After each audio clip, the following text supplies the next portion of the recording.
Progress sometimes begins not with a spark or an engine, but with a broken plate.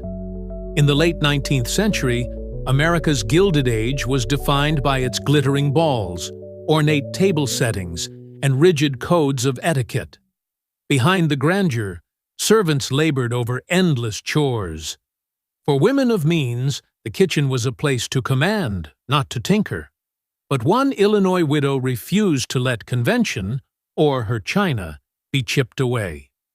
She saw inefficiency where others saw inevitability, and she built a machine to do the job better. Welcome back to Inventing America, the show that uncovers the forgotten inventors who shaped the world, from dining rooms to factories, from laboratories to fields. Today's story belongs to Josephine Cochrane, a woman of society who, in her garden shed, designed a machine that would change kitchens forever. This is the story of the mechanical dishwasher. Josephine Cochrane was born in 1839 in Ohio, later settling in Shelbyville, Illinois. By the 1870s, she had become known for her hospitality. Lavish parties with elaborate meals served on delicate heirloom china. But her glittering social life had a hidden frustration.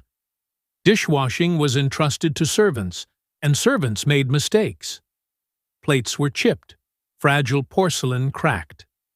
Replacing them was costly, and for Josephine, it was personal. Some pieces were family treasures. Her famous outburst still echoes, "If nobody else is going to invent a dishwashing machine, I'll do it myself." In 1883, just months after the death of her husband William, Josephine found herself not only grieving, but also in financial difficulty. Necessity sharpened her determination. With the help of George Butters, a local mechanic, she retreated to her shed and began designing. She envisioned more than a crude washing tub. Her design was methodical: a copper boiler that could hold water at high temperatures, wire racks, custom-sized to secure plates, cups, and utensils so they wouldn't knock together, and a mechanical pump powered first by hand crank and later by a small motor, which forced jets of soapy water up through a rotating system. Hot water cascaded over dishes, dissolving grease, while the wire frames kept them perfectly in place. For the first time, dirty plates came out spotless, without a single chip. In her shed, Josephine Cochrane had built the first practical mechanical dishwasher.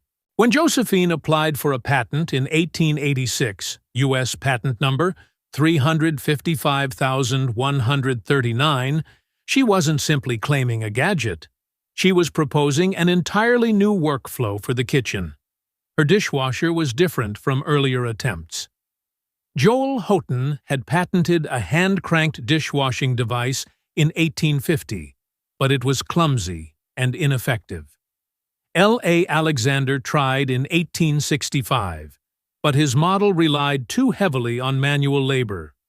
Josephine's machine stood apart because it relied on water pressure, not scrubbing or soaking. By mechanizing the flow of water, her dishwasher actually outperformed human hands. But there was a problem. Most middle-class homes in the 1880s lacked two essentials: reliable running water and electricity. And many wealthy families still employed servants for kitchen work. Selling dishwashers to households, Josephine realized, would be an uphill battle. So she rethought her strategy.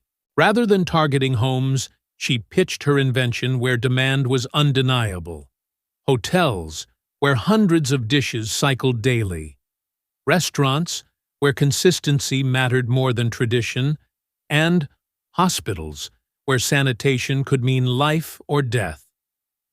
She founded the Cochrane's Crescent Washing Machine Company, producing units one at a time, tailored to each client.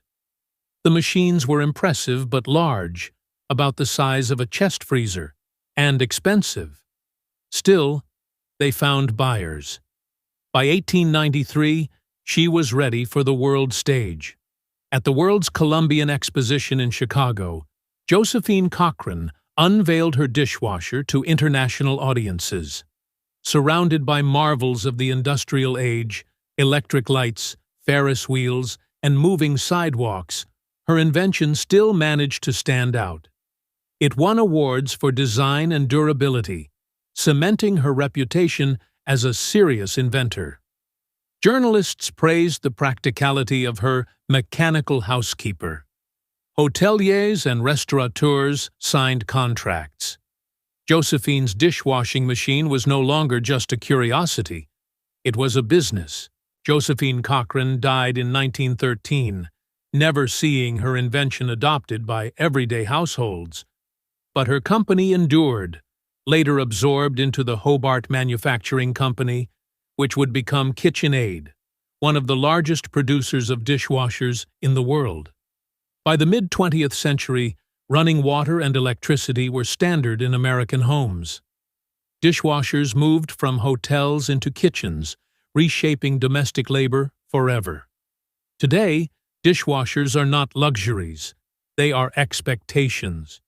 And while brands and models vary, their core principle, the secure rack, the powered spray, the cycle of wash and rinse, remains the same as Josephine Cochrane's shed-born prototype.